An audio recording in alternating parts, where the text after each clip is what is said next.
All right, we're cleaning. We're cleaning. We're gonna finish cleaning the Chum Bucket, baby. Welcome, welcome to another episode. I should probably start saying like welcome rather than just like diving into it. I just like I get in recording mode because I'll record on multiple episodes at a time. It's kind of like, and like recording them is pretty much a matter of me saying like clicking the key command to stop recording, and then renaming the file, and then clicking it to start recording again. So it's like a 1 minute process between episodes, and I forget that it's been like days for everyone else. So like, even if you've been watching the whole series, the context of it is kind of gone.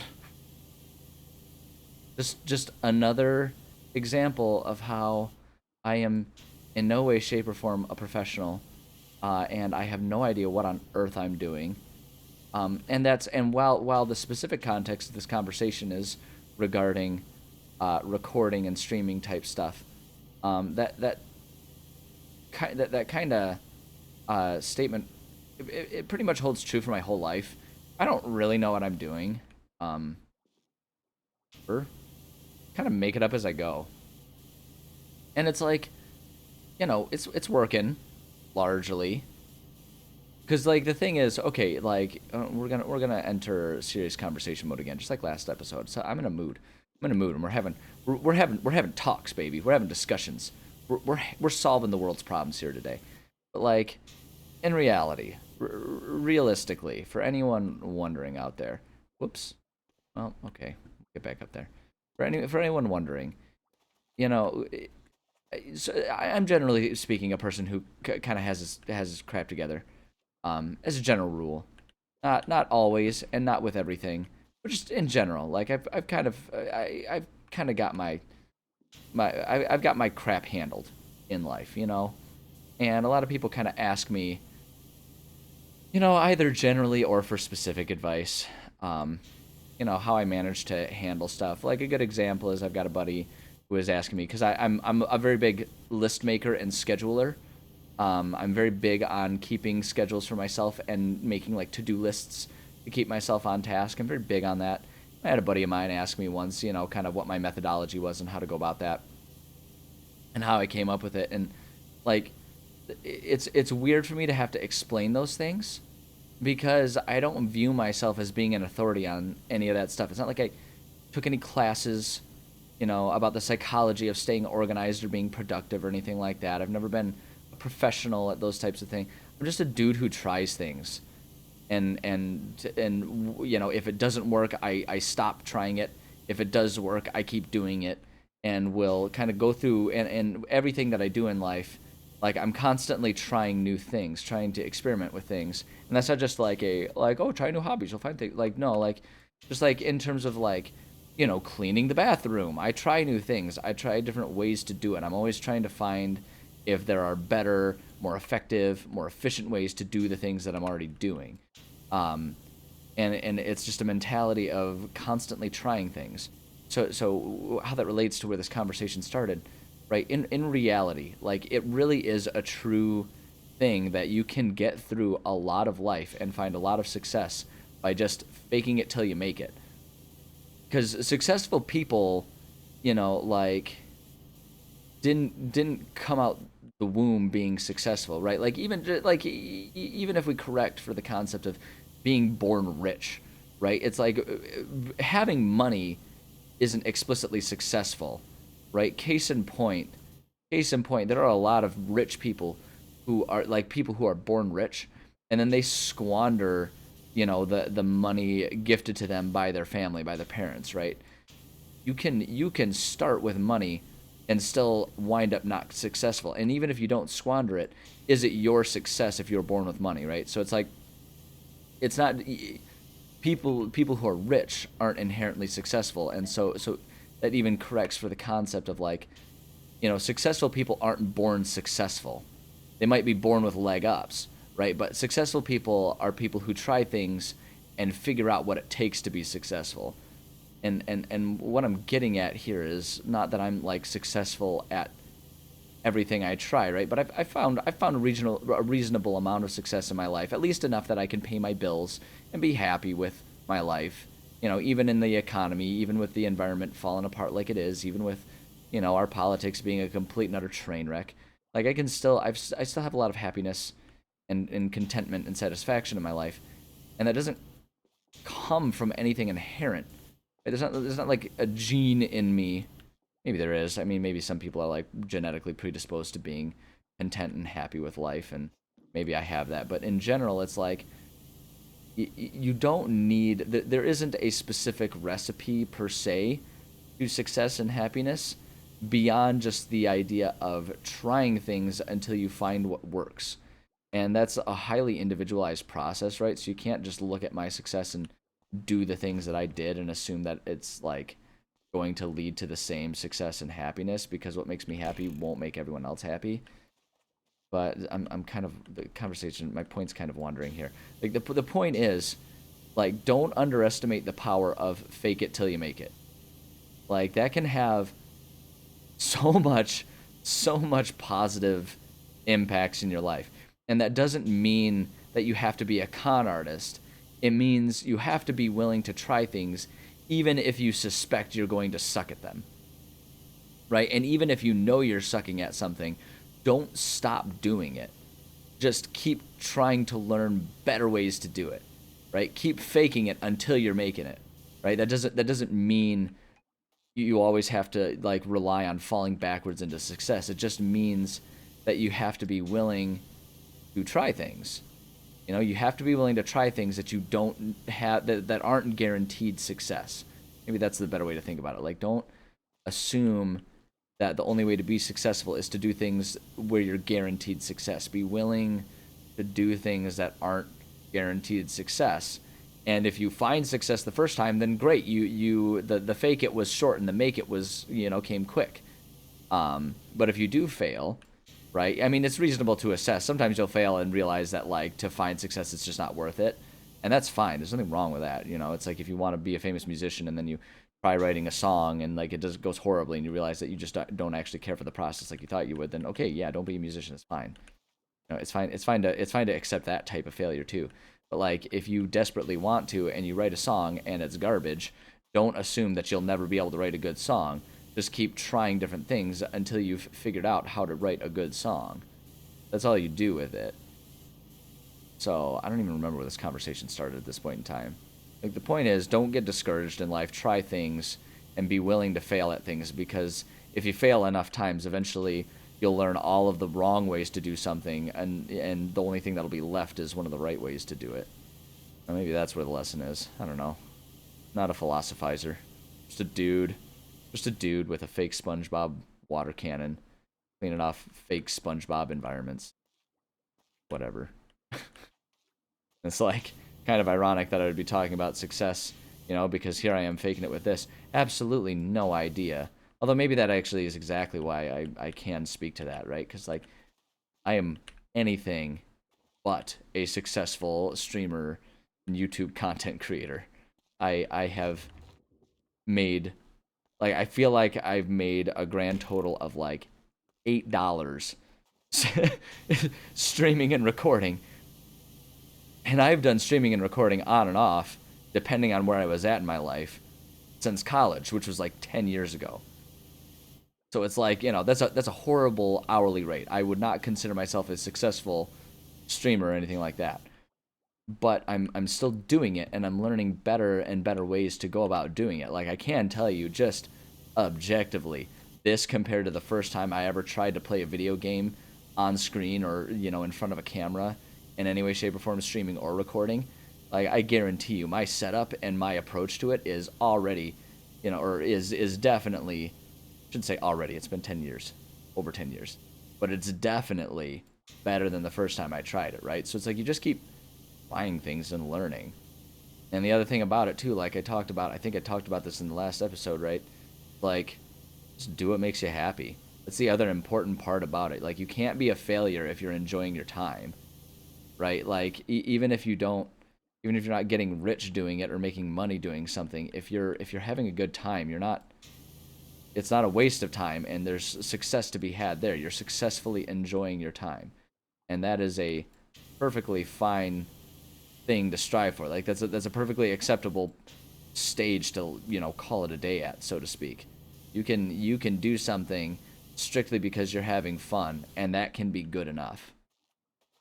Yeah, I definitely did talk about that last episode, where it's like we're so inundated with like hustle culture these days, where it's like everyone, it's like it seems like every time you do something, there's sort of this expectation, whether it's you holding it of yourself or other people holding it of each other, right? But there's this expectation that we all have, where it's like the only things worth spending your time on are the things that are going to, yield some kind of profits for you. And it's like that's just that's such a narrow vision of success and purpose. It is a-okay. Like, I feel like maybe we don't talk about it enough in general. We need to talk about BuzzFeed style, but it's like, for real, like it's kind of, I think in some circles at least, it's the art of just doing something because it's fun is kind of a lost art, right? It's like, the death of innocence right there, because like kids don't make up games and run around outside playing games and playing tag because they're gonna get anything out of it other than just like having fun.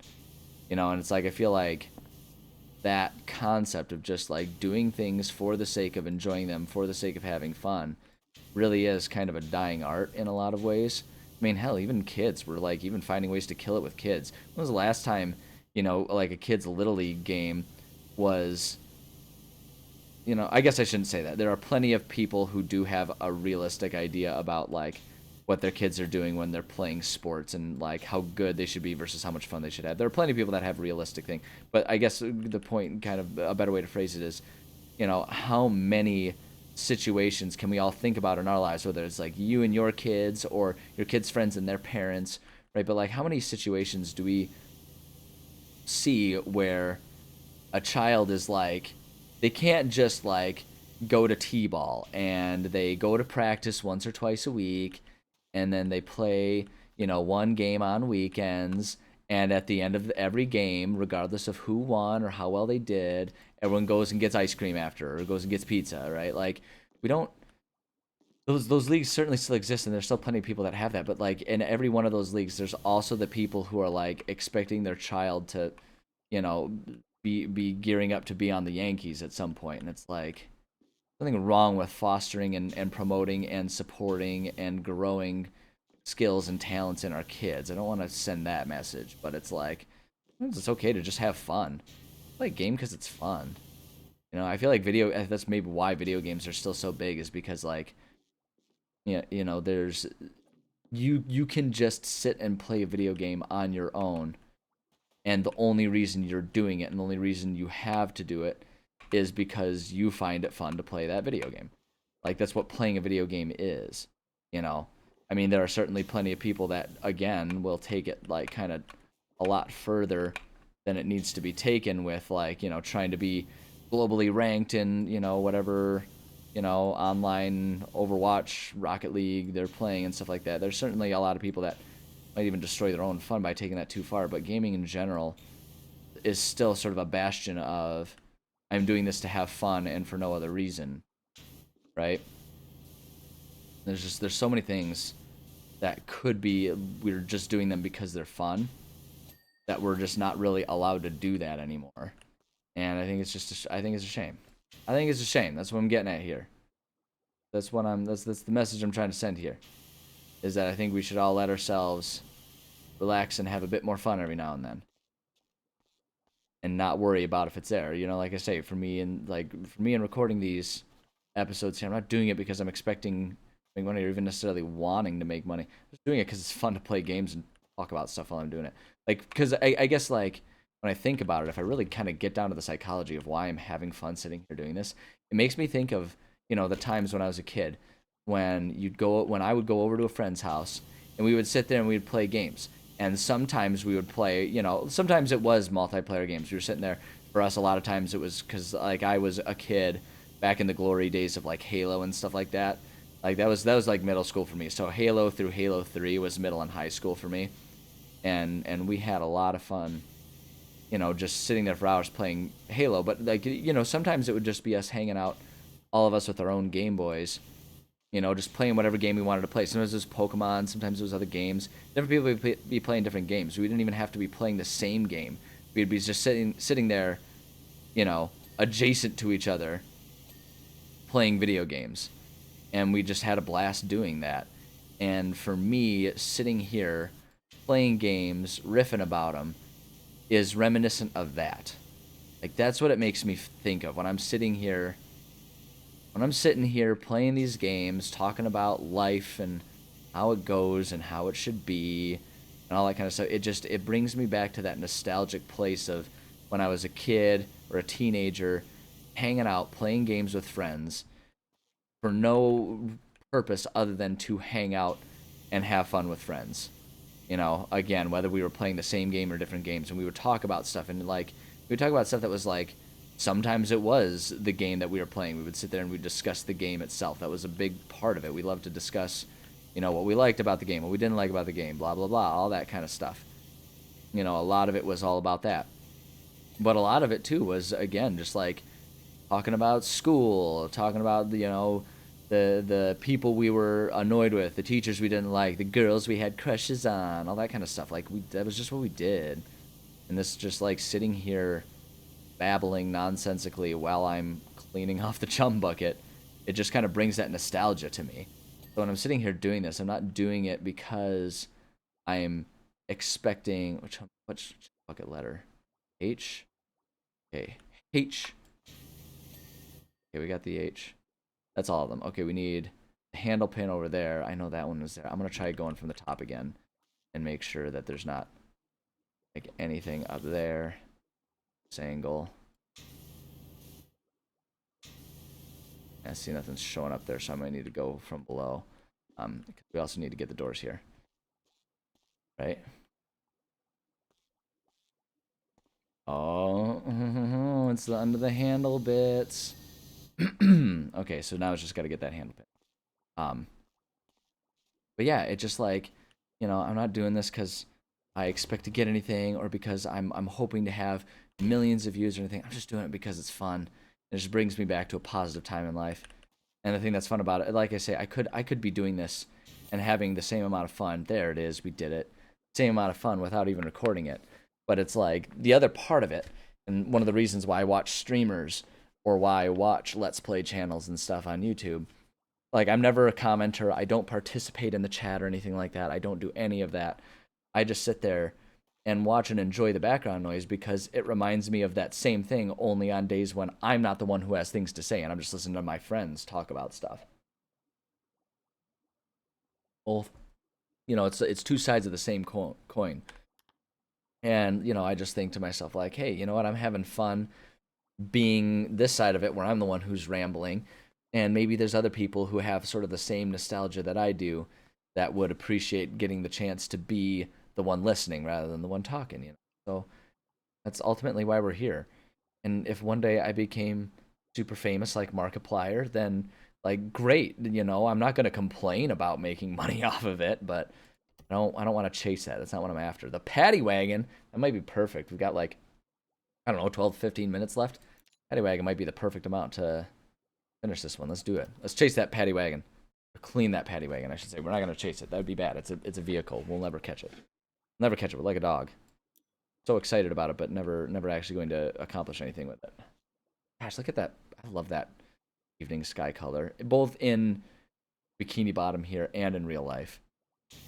Warm oranges and yellows are such a good color. I love those colors. Holy mackerel, SpongeBob said things were messy, but this here's muckier than a mud moose in a marsh. We're not even going to try to actually do a Sandy voice. I'll just do a Sandy accent if I can. Anyhow, don't mind me. I'm just going to quietly go about my detecting business. Oh, is that what she's doing, huh? Okay. That's interesting. Okay. I think I've talked about the dialogue that's coming up here is kind of interesting. We're looking for the three M's: means, motive, and opportunity. Ha! See, I don't. Oh man, like I say, maybe I'm disconnected from where they've taken the characters in SpongeBob these days. I admit I haven't watched the show regularly. Oh wait, but first, the crime scene itself. I haven't watched the show in a while. I admit that. So maybe the characters have changed a little bit in the way they talk and converse, but I don't know, it feels weird. A lot of the characters kind of feel unnatural. It feels like they've kind of just like they had their own characters in mind, and then they just named the SpongeBob character that was like closest. That's kind of what it feels like to me. I don't know. Maybe I'm being too judgy with it. Maybe I'm being too judgy with it. Who's to say? Boy, I've been rambling a lot these past couple episodes. It's fun though, man. I love doing that. I love sitting here talking about crap, just riffing about stuff. Like, I don't know. It's one of my favorite pastimes to riff about stuff, either alone or with people. You know, it's like, and like I affectionately make fun of myself and call it like ranting. I love to rant. But it's not even really about the rant per se. It doesn't have to be a rant. Just like kind of talking about and pondering stuff. You know, it kind of plays into, I talked about the lost art of just doing things to have fun. I think another lost art is the lost art of being bored. Like sometimes being bored is one of the best ways to kind of come up with new ideas and creatively try new things, right? Because if you're bored, then like there's nothing, the whole concept of being bored is that there's nothing occupying your attention. So it's like if there's nothing occupying your attention, suddenly your entire attention is like free to explore other things that might not normally explore. I feel like maybe that's one of the beautiful things about this game too, is it like it really endorses that. Okay, the pickle is the axle is part of the pickle. Like this game really gives you room to kind of like be bored while playing. It's a good vehicle for that kind of boredom thought process. Looks like some kind of spontaneous dirtification. See, that sounds like a pretty Sandy line. Sandy Cheeks line. I can get on board with that. None of its surroundings are affected, just the wagon itself. Exactly like at Conch Street, the Krusty Krab, and the Chum Bucket. Well, got a point. Bottom bun. Now we gotta get the Boiger itself here, right? I'm just gonna do it like, I'm gonna go in circles around it and just kind of get it layer by layer, I think. It seems like the best approach, you know what I mean? Kind of clean it off. Layer at a time, if that's how they're gonna sort of identify all of these things, you know. I say it's kind of easier to just try and get one thing at a time. I kind of stopped focusing on that on the Chum Bucket there, and that's how we kind of ended up with like the random doors that still needed to be cleaned and like the one letter and all that kind of stuff. So maybe I do need to be a bit more. Wait, did I get the? I didn't finish the propeller. See, look at that. See, I'm letting myself get all distracted with my thoughts and stuff, man. But it's good. I like pondering things and just thinking about things. That's why my showers are so long. My dad always made fun of me as a little kid for taking really long showers, because I would like the showers were some of my best thinking time as a kid. Like I would just sit in the shower and I would just think about stuff. Maybe I'd be thinking about like a project that I had to do for school. Maybe I'd be thinking about, you know, what my one friend said and how it was really mean and I didn't understand why they would say it. I don't know. Like when I was in college, sometimes I'd be pondering both classwork and just like, you know, other things around, because, you know, you get to college and you start thinking about other things, you know, not just adjacent to directly what's happening in your life, like classes and stuff like that. You start adding other thoughts into your into your thought processes. So like all my life, standing in the shower has always been a really good place. Oh, we got to open the hood. Oh, lordy. Okay, hold on. We're going to get that in a second. I'm going to get the exterior, and then we'll worry about that. But it's like, you know, as you grow up and start having more complex thoughts, for me, like, an important part of life in general was always just, like, finding a way to have the space to process those thoughts. I'm a very cerebral person, oftentimes. Did we get all of the cheeses? Let me see if we got all the cheese. We got all the cheese. Okay, I'm not going to worry about the cheese anymore. Let's get this lettuce. I think we already got the top of, or the top of the lettuce here. So let's go ahead and get the bottom of it. Keep going around and around and around. Maybe I have that backwards. We already got the bottom of it. Get the top of it. Oh hell, I don't know.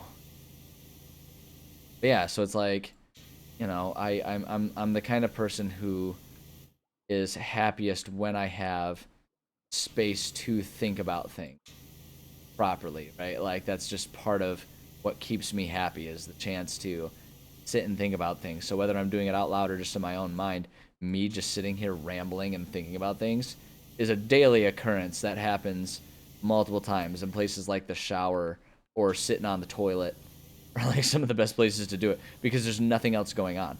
There's nothing else to take your attention span away from thinking about exactly what it is you're thinking about. You know, you can just spend hours in the shower. Hopefully not hours on the toilet. That's not good for you. That's not healthy. The strain is not good for your body. Um, pro health tips.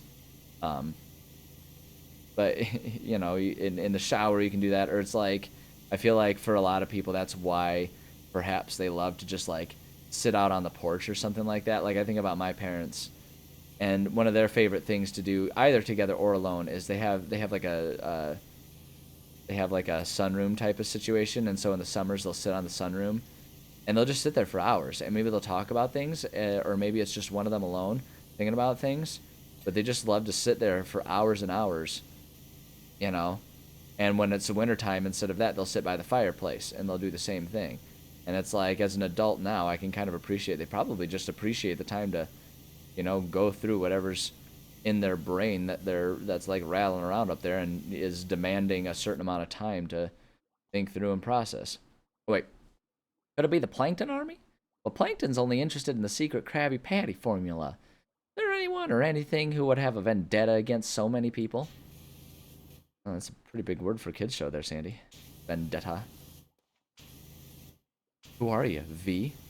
You're gonna give yourself oh wow, they've got each instrument as its own separate thing. You're gonna give yourself a buzz cut, Natalie Portman yourself? No. Oh. And who could pull off such a stunt without anyone noticing? Good question, Sandy. These are the questions that a detective needs to ask. I'll give you that. Where's the steering wheel? Oh my gosh. It's gonna be a bit of a bear to get all the nooks and crannies in here. I have this horrible feeling that trying to get all of this properly clean might be just a bit of a pain in the butt. I don't know, maybe I'm being paranoid here, but this has been fun. This has been a good episode. The past 2 episodes have been good ones. Exactly because, like I say, I love sitting here just thinking about things. There's only one I know who has the viciousness, the speed, the guile, and the diameter to do such a thing. The diameter, huh? It's got to be... Squidward? Not Squidward. He wouldn't do that to his own house. Squidward's not that conniving. ... Does she not know? Why would you bother texting the ... Why would you do this? You could just wait to send the text and it would have the same effect. I don't understand. Why are we still doing this? Here we go. Wait, that's not the footwell, though.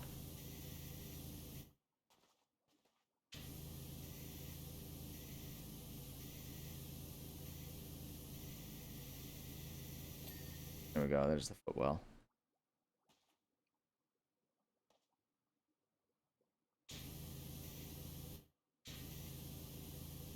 There it goes, okay. Wait, I missed. Hold on. Okay, I said I was gonna go back and I know there's like got to be a way to see what messages, right? Oh, messages. There we go. Hold on. 1 minute. I just need to recharge my device. There it is. Okay. Yep. There's the punchline. There's the punchline. The lack of payoff. Should have known. Should have known. Clear as day. That's where they were gonna go. With all that build up there, and then like the unsatisfying, the ruined finish. Some people are really into that. Don't kink shame. Anyways. Grilled seats, okay. I know we still got to get inside the hood, but right now I want to get these seats here. Was there...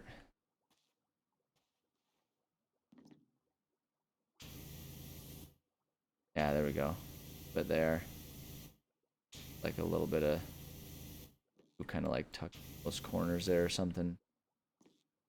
Yeah, there it is. Oh, come on, man. Oh, come on, man. You got to help me out here. These angles, man. Some of these angles, the way they do this. Ah, there we go. There it is. Good. We got it. Okay, good. Get the antenna. And then we'll get the hood.